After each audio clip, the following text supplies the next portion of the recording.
and welcome to First Angela's Homeschool. I'm so glad that you're here. So let's talk about school terms. Do you stay with the traditional 180-day curriculum, which is usually September to early June or late August to late May, depending on how many snow days or days you took off? Yeah, it just all depends. It all depends. And yes, homeschoolers do take snow days.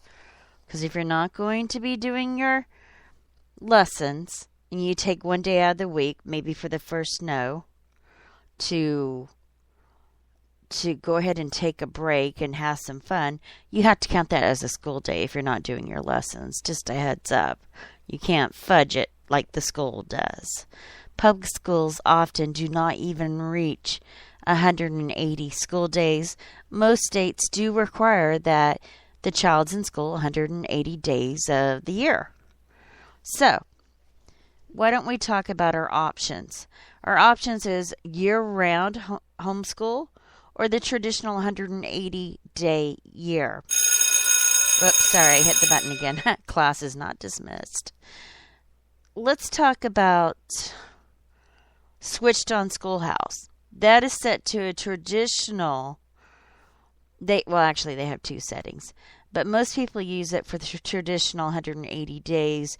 You can set your holidays, your days off, include your field trips on there. I'm kind of a fan of switched on schoolhouse, though it is from a very religious perspective, and if you're not one of those people, it may not be the curriculum for you, or you may have to adjunct it with some other unit studies, maybe Khan Academy for certain subjects. So, and you can do that. You are the one that directs the curriculum. I think you need to make sure that your children gets all the basics that's allowable. One moment. My throat was dry. Excuse me. So, what is year-round homeschool?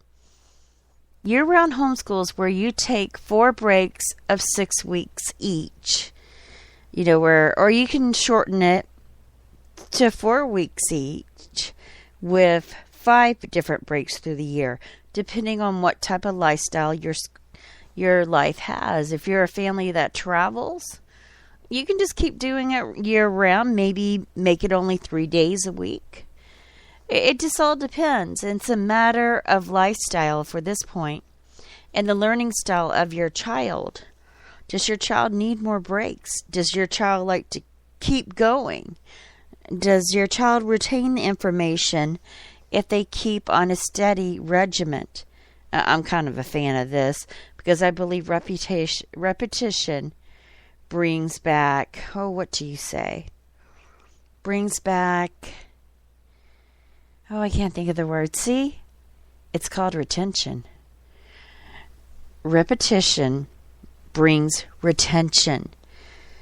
If you just drill those addition and subtraction facts and the multiplication and division facts till your child is a little bit angry, you're getting the evil eye at dinner because it was a long day that day and you just wouldn't give him or her a break, I think you're doing a good job personally. We need to expect more of our children because if we do not expect more of our children, who will? I ask you, who is going to expect more of your children than you as the home educator? I'm asking you right now, who is going to ask more? I really need you to get this. This was the most important, vital thing I learned in the first 3 years or 2 years of homeschooling, I would think. I learned to expect more of my child. Now, we were most fortunate. We had a rehab audiologist that was in our home 6 hours a week who had her doctorate degree. Because some of my children had special needs, I learned a great deal from her. I'm tearing up thinking about it. Like my youngest, I have to sit on her right-hand side for her to really get it. I don't know how to explain it to you, but for her learning pattern, for the way her brain acts, that this is the best way possible to teach my child. If I taught her from the left, she would not have a retention level. So whenever the rehab audiologist would show up, and I'd have water and toast for her because it was sometimes 7 in the morning, I was the one on the left. She was the one on the right-hand side of my child, and my child really struggled. And it was hard not to rescue my child. It was so hard. At one point, I physically put my hands underneath my legs just to keep from helping my child. Because my child had autism, I thought that she needed extra help. Because my child had autism, I gave in quite a bit. I'll be honest, I gave in. There's some guilt there. There's a lot of guilt there. But that's a different story. But when you have guilt associated with one child for one reason or another, you have to put that aside. You have to be the adult and not think of yourself. Guilt can make you think of yourself. Guilt is very self-absorbing. Think about that. I want you to think of guilt absorbing into your tissue, into your cerebellum, into your heart. It's not good. It's not good. You have to expect more of your child. Or what kind of future does he or she have? When you're choosing a home education, you're putting a lot of responsibility on your shoulders, not your child's. But if you expect more of your child will have something to rise up to. She or he will have a standard to achieve. And once that child easily reaches those standards, then you raise the bar. It is time to raise the bar. Do not feel like you're mean. Do as an administrator would do. They want the best results. A productive employee is a happy employee. And I say it's true also for children. A productive child is a happy child. Now, I'm not talking about slave quarters. I'm talking about being able to produce results, that they're learning, that they're stimulated, that they can show in their community, I can compete too. I can apply myself to this essay contest locally and win it. I can then apply myself to a state essay contest statewide and I win it. I can then apply not just statewide but nationwide essay contest and win. It is the accomplishment of being productive that makes a fruitful citizen, that makes a fruitful and a person of character, which is one of my big goals, is to produce children of character that grow up into young adults of character, that know how to make a good balanced decision. A lot of times I'll hear my friends, what's wrong with my child? I don't understand. There's something wrong. The child's 13. There's something wrong with the child. And I'll gently say, do you want some advice? And sometimes they say yes, sometimes they say no. I said, you need to expect more of your child. You need to clearly define the boundaries. Because right now at age 13, they're trying to define who they are. Now, do you want society to define who they are? Or do you want the character that you have instilled in them to define who they are? And this all intertwines in year-round homeschooling or the traditional 180. Now, I'm kind of a fan of the year-round because there's some things that you can do in summer that you can't do in winter. I mean, it's just the truth of it. If you want to do a unit study on erosion or, seeds, you can do throughout the year. But there's a lot of different things that you can't do.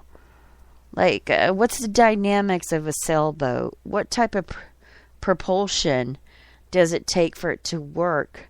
Why does a sail have to be a triangle to get the most effective work? Is a triangle the most effective size for a sail?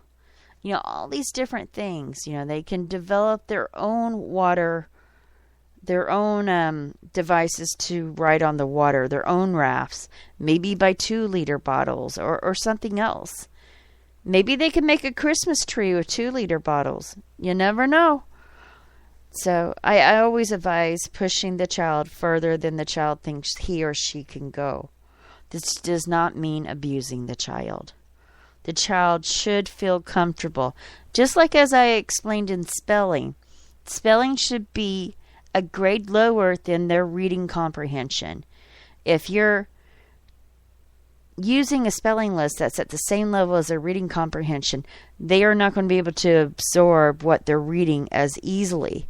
They need to feel confident and yet still learn their spelling words. And it's a mastery. Some children will always struggle to spell. But I have a few programs that I can talk about in another podcast to discuss how to further enhance teaching spelling, which I think a lot of home educators struggle in myself. They struggle in teaching algebra, and they struggle in teaching spelling. Spelling kind of falls off by the wayside. I understand that reading comprehension is very important, and it is. But so is spelling. One moment, please. So, traditionally, if you went to a public school or private school growing up, you would stick with your 9-week program, and then you would have your 2 semesters, and that's it. Make sure you get ready for the ACT and SAT, because those are vital, and you can start taking those in 7th grade, by the way, for the ACT. So, and there's a limitation of how many you can take of the ACT. SAT is unlimited, by the way. So I had a show on being college bound. You might want to take a listen to it. Please let me know what you think. I have Angela's Homeschool on Twitter, and I have Angela's Homeschool with no apostrophe, unfortunately, on Facebook. Let me know if you have any questions, if there's any areas that you want to discuss. I do note with the upcoming year, a lot of people start planning in May and June. I would love to share my knowledge that I do have of different curriculums, and possibly in the future, I'm looking really forward to this, about having a group of women talking about what curriculums worked for them and what type of learners their children were. I think that might be helpful to you. Again, I want to thank you for listening to Angela's First Homeschool, or First Angela's Homeschool. And I appreciate any feedback that you may have. Thank you for listening, and class is dismissed.